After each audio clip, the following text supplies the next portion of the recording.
Hello everyone, thank you for coming out. I am Brenda Servidio. That's not Brenda Servidio or Brenda Servidi. My name is Brenda Servidio and I'm very proud of my name. But who is she, right? You know, that woman who's running for district attorney. I am your attorney here in Venango County. Your prosecutor, and I have been successfully prosecuting for a number of years. If you don't know who I am, it's because you haven't been a crime victim in this county or a criminal defendant in the court system. I do not go out and seek the press for self-glory.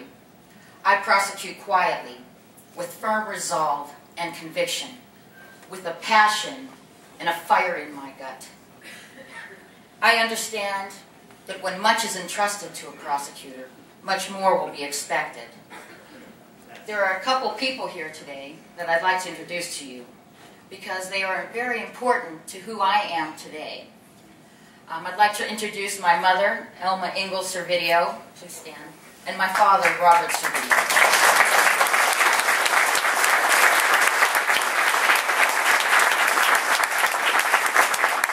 From my mother, I get strength. She is the strongest person I know.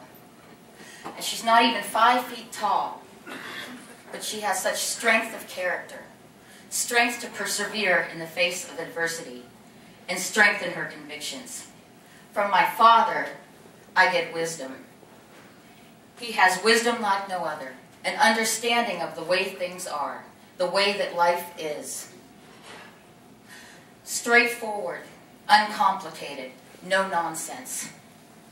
And it is with that strength and wisdom that I have prosecuted all these years.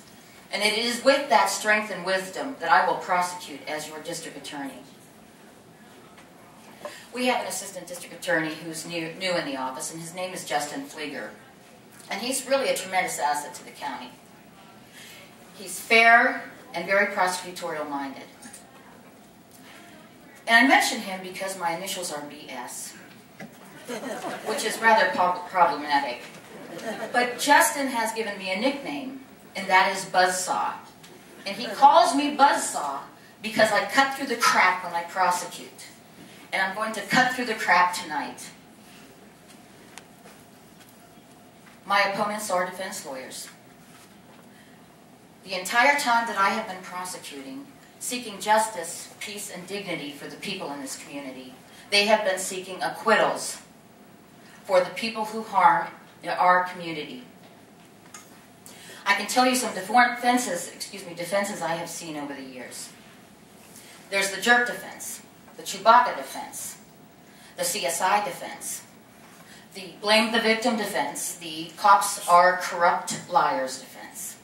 With Mr. Hadley, I had a trial with him. It was the jerk defense.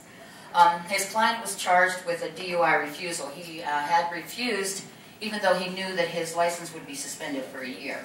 At trial, in front of the jury, he argued that his client was a jerk.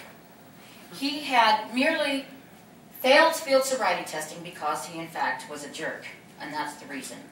He had not given a sample of his blood because his client was a jerk. And let me tell you, Mr. Hadley put his client on the stand, and his client was the jerk. I argued to the jury, this is the jerk defense. But there's no jerk I know who would purposely lose his license for a year if he was not impaired. Is that who you want as your district attorney? Mr. White I had in trial one time, and he used to blame the victim defense. And it was involved an elderly, well, he was an older fellow, but he seemed more elderly, probably because of the abuse in his life. And he was at his son's house. His son was not home. Mr. White's client had gone over to the house because he had a dispute with the son. What transpired then was an assault occurred on the victim, and we had a trial then. And the defense in that case was, he did not assault the man. He would not have assaulted the man, and the reason is that the man had led a nasty, bad life. And he was a bad fellow, and he had a contagious disease, and there was no way that he would get blood on himself. In fact, the victim had attacked him. The jurors didn't buy that argument. Is that who you want as your district attorney? And who among you will go to the victims in our county and tell them, it's okay? They will seek justice now. It's okay. They will be victim sensitive now. And I've heard a number of things out on the campaign trail, the different issues that have come up. For Mr. White, there's due process and level playing field, and for Mr. Hadley, it's because there's two systems of justice out there. Now, for the due process and level playing field, we're talking basically about defendants' rights. And I have an understanding of that as a prosecutor. We all have. Defendants have rights. Due process, though, for me is, once the defendant is processed, if he is convicted, he will get what is due. Level the playing field, then, is we right now bend over backwards for defendants' rights. There are many safeguards in place, and we bend over backwards at the expense of victims. And I tell you people that if we bend over backwards any further, we are going to snap. The position of district attorney is a very serious position, and it's for very serious prosecutorial-minded people.